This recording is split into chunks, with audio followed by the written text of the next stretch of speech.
Hello everyone, welcome back to my channel. Before I start my video, I would like to say thank you so much for supporting। और rivalry का episode 2 explain करूँगी। यहाँ पर हमने देखा था T group और empire group हमेशा जानी दुश्मन की तरह रहते हैं और यहाँ पर टी ग्रुप से एनाविन और एम्पायर ग्रुप से जो नीलिन थी वो हमेशा एक दूसरे के दुश्मन जैसे बने हुए हैं, मतलब बहुत टॉप कॉम्पिटिटर। और साइड में यहाँ पर और भी कैरेक्टर है जो यहाँ पर एजेंट बोलते हैं ना, सेकेंड लीड थर्ड लीड वाले भी बने हुए हैं। तो ये सब हमें दिखाया गया है। तो अब चलते हैं हम आज वाले एपिसोड में, जहाँ पर जो वियाना थी वो मिस्टर फी के साथ थी। यहाँ पर ना उसे पूछ रही थी कि आपको क्या लगता है नीलिन क्या करेगी हमारी शादी को रोकने के लिए। तो यहाँ पर वो बोल रही थी कि वो कुछ भी करे लेकिन मैं शादी तो करूँगा तुमसे। इन दिन हमें दिखाया जाता है यहाँ पर नीलिन को।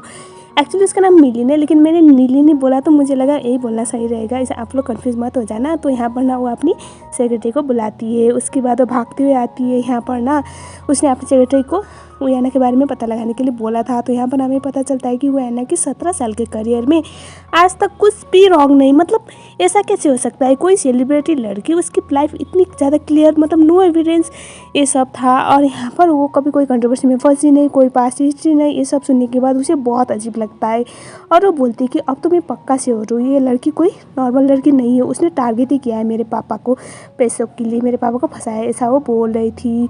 इन दिन हम यहाँ पर पता चलता है नेक्स्ट सीन, जहाँ पर वियाना अपने असिस्टेंट के साथ थी। उसका असिस्टेंट भागते हुए आता है और बोलता है कि देखो ये क्या न्यूज़ आया तुम्हारे बारे में। एक अननोन यूज़र था जिसने लिखा हुआ था कि 17 साल की करियर बहुत अच्छी बनती है एक एक्ट्रेस है, लेकिन वो बड़े बड़े मर्दों को, मतलब बोलते हैं ना ज़्यादा पैसे वाले मर्दों को टारगेट करती है। और यहाँ पर बहुत कुछ लिखा हुआ था, हैशटैग ही चल रहा था ट्विटर पे। तब यहाँ पर ना वियाना जब देखती है तो वो बोलती है कि ये सब मुझे फंसाने के लिए, और वो एक ही लड़की ऐसा वो बोलती है। तो हमें एक इंटरव्यू दिखाया जाता है जहाँ पर ना वियाना साहब बोल रही थी कि ये सब ना मेरे ओपोनेंट कर रहे हैं, मुझे कुछ फ़र्क नहीं पड़ता इन सब चीज़ों से, आप लोगों को तो पता है ना मैं कैसी हूँ। और वो बहुत आसानी से वो सबसे बच जाती है। ये सब देखने के बाद यहाँ पर नीलिन को बहुत गुस्सा आता है और वो बोलती है कि मैंने जितना सोचा था ये लड़की इससे भी ज़्यादा इविल है, तो मुझे इससे कुछ और करना होगा बोल रही थी। इन दिन हमें दिखाया जाता है यहाँ पर नीलिन के पापा आ जाते हैं और यहाँ पर ताबिद के साथ। यहाँ पर वो बोल रहे थे ये सब तुम्हारी करामती है ना। वो बोलते हैं आप कौन सी बारे में बात कर रहे हैं। इन दिन यहाँ पर दाविद बोल रहा था कि अकाउंट को चेक किया है हमने, अब जल्दी पता चल जाएगा सर। यहाँ पर मिस्टर फी बोल रहे थे कि अब से हमारा कंसल्टेंट बनेगा। नीलिन साहब मना कर रही थी क्योंकि उसे दाविद बिल्कुल भी भरोसा नहीं था। तो दाविद बोलता है कि भरोसे तो गेन किया जा सकता है, आपको मुझे चांस देना चाहिए, आप डर रही है क्या, मैं आपसे बेस्ट हूँ इसीलिए। तो यहाँ पर वो बोलती कि कोई चांस ही नहीं है, ठीक है अगर तुम साबित करना चाहते हो तो करो। और उसके बाद यहाँ पर उसके पापा बोलते कि तुम इस शादी को रोक नहीं सकती। तो यहाँ पर वो बोलती है कि आपको क्या लगा ये शादी इतनी आसानी से हो जाएगी। एंड देन सीन शिफ्ट, जहाँ पर जो नीलिन की ग्रैंड मॉम थी ना वापस आ गई थी थाईलैंड से, और यहाँ पर इतना गुस्से में थी ना वो मिस्टर फी को बोल रही थी कि तुम ऐसा कैसे कर सकते हो, इतनी बड़ी फैमिली और ऐसे कोई अरे गहरे रास्ते में चलने वाली लड़की से शादी करोगे। यहाँ पर मिस्टर फी का डिसीजन एकदम सीधा था, मतलब वो तो किसी भी कीमत पे वियाना से शादी करेंगे। लेकिन यहाँ पर वो भी बोलते हैं कि मैं भी देखती हूँ तुम कैसे शादी करती हो, ऐसे कोई राह चलती लड़की को इस घर की बहू कैसे बनाती हो जिसका कुछ बैकग्राउंड नहीं कुछ भी नहीं, ऐसा वो बोल रही थी। तो यहाँ पर ना मिस्टर फी भी बोलते हैं कि अगर आप मेरे रास्ते में ऑब्स्टेकल बनेंगी ना तो आपके लिए अच्छा बिल्कुल भी नहीं होगा, मुझे एविल बनने में मजबूर मत कीजिए मॉम, ऐसा बोल देते हैं। और यहाँ पर उसकी जो मॉम थी वो भी साफ साफ बोलती कि मेरे रहते मैं तुम्हें वियाना से शादी करने तो बिल्कुल भी नहीं दूंगी। और हमें यहाँ पर दिखाया गया है कि नेक्स्ट सीन, जहाँ पर जो ग्रैंड मॉम थी नीलिन की वो यहाँ पर वियाना से मिलने के लिए आई हुई थी। और यहाँ पर वो सीधा सीधा बोलती कि तुम्हें ना लड़के चाहिए तो मैं लाइन लगा दूंगी, लेकिन मेरे बेटे के रास्ते से तो हट जाओ। यहाँ पर वियाना बोलती कि अगर आपका बेटा भी यही बोलेगा तो मुझे कोई प्रॉब्लम नहीं, लेकिन आपके बेटे को बोलना चाहिए ये सब। उसके बाद यहाँ पर वो उसे ना थोड़ा आगे ले आती है और ऐसे उसके गले पकड़ के बोलती है कि बाल पकड़ के बहुत डर लग रहा है ना, देखो इतनी ऊंचाई में आने के बाद नीचे गिरने से मैं बस वार्न कर रही हूँ, अगर तुम मेरे बेटे की लाइफ से दूर नहीं जाओगी तो तुम्हारे लिए अच्छा बिल्कुल भी नहीं होगा, मैं तुम्हारी पास खोल दूँगी बोल देती है। एंड देन यहाँ पर नीलिन कॉल करती है अपने ग्रैंड मॉम को, बोल रही थी कि आपको मेरी कोई मदद चाहिए। तो वो बोलती कि ये मैं हैंडल कर लूँगी, तुम ऑफिस वाला मामला हैंडल करो, इसमें कोई ज़रूरत नहीं है। यहाँ पर नीलिन ना 100% श्योर थी कि अब तो अपने पापा की शादी और रोक पाएगी, और वो बहुत ज़्यादा खुश भी थी क्योंकि ग्रैंड मॉम की यहाँ पर ग्रैंड मॉम की कोई भी सलाह ना कोई मना कर नहीं सकता था। यहाँ पर वियाना को दिखाया जाता है उयाना ना उसके चोट आई हुई थी और जब यहाँ पर मिस्टर वी आते हैं ना तो यहाँ पर ना उसके गर्दन पे वो मार्क्स देख लेते हैं और पूछते हैं कि किसने किया। तो हमें पता चलता है कि इतना ज़्यादा चोट आई नहीं थी, बस उसने तो मेकअप करके ऐड किया ताकि अब देखो बंदी तो अब थोड़ी सी विलेन वाली हरकत तो करेगी ना, ताकि मतलब इनडायरेक्टली अब यहाँ पर थोड़ा माँ बेटे में लड़ाई करवाई जा सके। और होता भी वही है। यहाँ पर मिस्टर वी ना अपनी मॉम को ना कंपनी के जो मेन पोजीशन से हटा देते, प्रमोशन से थोड़ा लो होता है ना। यहाँ पर वो बोल रही थी अगर ऐसा कुछ करोगे ना तो तुम्हारे लिए अच्छा बिल्कुल भी नहीं होगा, मैं तुमसे सब कुछ छीन लूँगी बोल रही थी। एंड देन हमें सीन शिफ्ट हुआ दिखाया जाता है। यहाँ पर ना उयाना को एक कॉल आता है। एंड देन यहाँ पर उसके बाद मिस्टर वी आते हैं। मिस्टर वी आने के बाद ना यहाँ पर वो बोल रही थी कि मैंने माँ से बात की है। और उसके बाद यहाँ पर उयाना भी उसकी मॉम से बात करने के लिए चली गई थी। क्या बात हुई वो हमें पता नहीं चला। अब हम चलते हैं इधर टी ग्रुप में। यहाँ पर अब विन काम करने वाला था। विन ऐसे वो आर्ट करियर को परस्यू करना चाहता था और अब तक उसने कभी काम किया नहीं था ऑफिस पे। और अब एजेंट मेन यहाँ का एग्जीक्यूटिव डायरेक्टर बन के काम करने वाला था। तो कोई भी खुश बिल्कुल भी नहीं था सिवाय लिसा खुश थी और जो विन की बहन और एक और सेक्रेटरी, इसके अलावा कोई भी नहीं। और यहाँ पर ना टी ग्रुप की हालत ऐसी हो रखी थी कि ऑलमोस्ट कोलैप्स होने वाले कगार पे आ चुकी थी। और यहाँ पर ना शेयर होल्डर बिल्कुल भी खुश नहीं थे, क्योंकि कोई कुछ जिसके पास कुछ एक्सपीरियंस है ही नहीं उसे इतनी बड़ी पोजीशन कैसे दे सकती है। और यहाँ पर ना वो बोलता है कि बस ताबिद ने हमें धोखा दिया, इसका मतलब ये नहीं कि हम पीछे हटेंगे, हमें एक चांस दे दीजिए, आपको पता है हमारी सिचुएशन कैसी है। लेकिन यहाँ पर शेयर होल्डर बहुत डाउट में थे। एंड देन यहाँ पर लिसा को भी वो बोलता है कि तुम भी अगर कंपनी छोड़ के जाना चाहती हो तो जा सकती हो, क्योंकि ना ऑलमोस्ट सारे एम्प्लॉय ने कंपनी को छोड़ दिया था, शेयर होल्डर भी भाग चुके थे बहुत सारे। तो यहाँ पर ना लिसा बोलती कि मैं यहाँ पर इसलिए नहीं हूँ क्योंकि आपकी कंपनी की हालत कैसी है, मैं बस आप लोगों के लिए लॉयल हूँ और मैं आप पे भरोसा करती हूँ, मुझे लगता है आपको एक चांस देनी चाहिए, ऐसा वो बोलती है। तो यहाँ पर ना विन इस बात की वजह से खुश था। तो हमें यहाँ पर लिसा की ये सब बातों की बात पता चलता है कि शायद वो उसे लाइक करती होगी।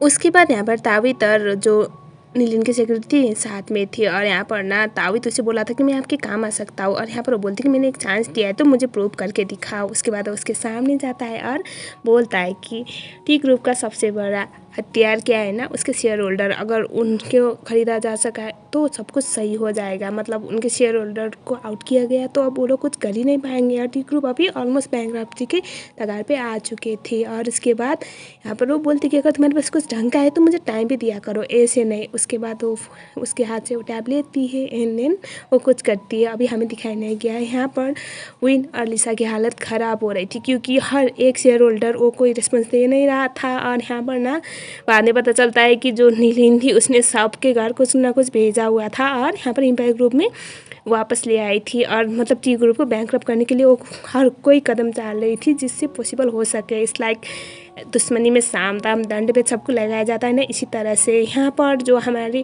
टी ग्रुप थी उनको अब मतलब कुछ टाइम बचा ही नहीं था, ऑलमोस्ट बैंकरप्ट की कगार पे आ चुके थे। यहाँ पर कुछ लैंड बेचने के बाद भी इतना पैसा आने वाला नहीं था, 300 मिलियन बात उनको किसी भी कीमत पे करना था। एंड देन यहाँ पर पता चलता है कि विन ने ना अपनी आर्ट गैलरी को ऑन सेल खोला है। पहले तो मना कभी मानता नहीं था सेल करने के लिए, लेकिन अभी उसके पास कोई ऑप्शन नहीं था। तो उसके बाद हमें दिखाया जाता है लिसा, वो हर टाइम उसके आसपास ही रहती थी, मतलब विन को उसने कभी छोड़ा नहीं। एंड देन हमें दिखाया जाता है कि वो नीचे वेट कर रही थी, विन ऊपर था। तब यहाँ पर वो मिलता है ताबिद, और ताबिद बोलता है कि तुम यहाँ पर क्या कर रही हो। तो यहाँ पर ना वो बोलती है कि तुम जैसे इंसान से मैं बात करना पसंद नहीं करती, जो एक बेट्रेयर था टी ग्रुप को कोलैप्स करने में सबसे बड़ा हाथ तो तुम्हारा ही है ना। यहाँ पर ना वो उसे बोलता है मुझे ना उन लोगों ने 5 गुना ज़्यादा पैसे दिए, मैं नहीं चाहता कि मेरी फ्यूचर इस तरह से तबाह हो। ऐसे अगर तुम चाहती हो तो मैं तुम्हारे लिए भी बात कर सकता हूँ, क्योंकि जहाँ पर आपका फ्यूचर नहीं वहाँ पर रहने का कोई फ़ायदा नहीं, ऐसा वो बोल रहा था। लेकिन लिसा उससे सुना देती है उल्टा। एंड देन हमें दिखाया जाता है यहाँ पर ना विन ने जो ऑनलाइन सेल के लिए रखा हुआ था ना वो भी एक्सेस नहीं हो पा रहा था। ऑब्वियसली ये सब एम्पायर ग्रुप का ही करामती था।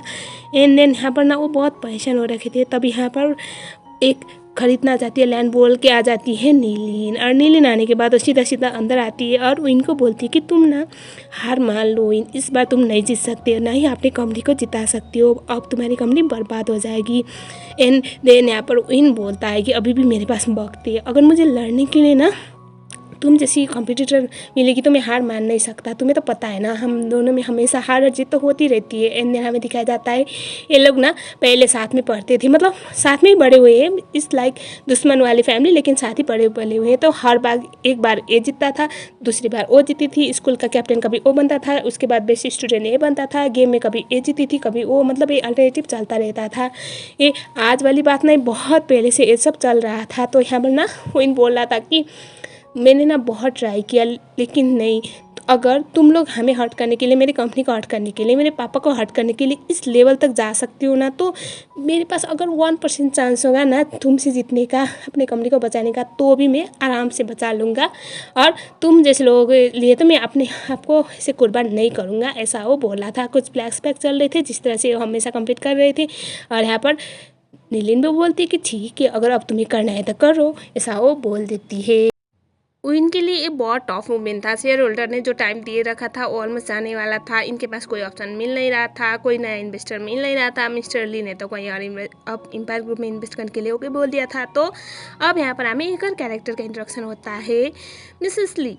तो यहाँ पर ना वो आर्ट गैलरी में आई हुई थी और यहाँ पर ना जो विन था वो अपने सेक्रेटरी को कॉल करके बोल रहा था कि मिसेस ली को वहीं पर रुके रखना है जब तक हम लोग आते नहीं। एंड देन यहाँ पर जो सेक्रेटरी था जैसे तैसे उनको यहाँ पर रखता है। और मतलब लिटरली बहुत फनी वाला मोमेंट था। उन्हें रोकने के लिए बहुत अतरंगी चीज़ें करता है। बेचारा बहुत एम्बैरेस भी फील कर रहा था, लेकिन उसे किसी भी कीमत पे उसे रोकना ही था। तो यहाँ पर क्या था ना, मिसेस ली बहुत बड़ी आर्ट लवर थी। उन्हें ना ये मतलब आर्टिस्टिक चीज़ें बहुत पसंद आती थी और यहाँ पर वो इसीलिए आर्ट गैलरी में आई हुई थी। उसे ना विन का आर्ट पहले भी ख़रीदना था, लेकिन उसने मना किया था कभी वो उसने खरीद बेचने के लिए। तो लेकिन इस बार आर्ट गैलरी खुलने की वजह से वो थाईलैंड में थी तो यहाँ पर आ गई थी। और यहाँ पर ना वो जो था इतना ट्राई कर रहा था मिसेस ली को यहाँ पर रोकने के लिए, लेकिन यहाँ पर वो ऑलमोस्ट जाने वाली थी। और यहाँ पर हमें पता चलता है कि जो मिसेस ली है ना, वो सारी डिसीजन लेती है अपनी कंपनी के लिए। हाँ, मिस्टर ली ऐसे अब कोई एग्रीमेंट साइन करते हैं, लेकिन उसके मेन पावर ना पैसा सब कुछ उनके पास होता था।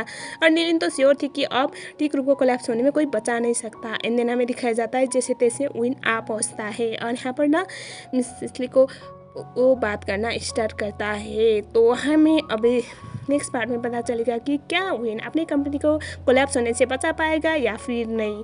तो ये सारी चीज़ों के लिए आपको नेक्स्ट पार्ट तक वेट करना पड़ेगा। वीडियो अगर पसंद आए तो वीडियो को लाइक जरूर करना। अगर आप लोग मेरे चैनल में नए हो तो चैनल को सब्सक्राइब कर लेना। तब तक के लिए thank you so much for watching.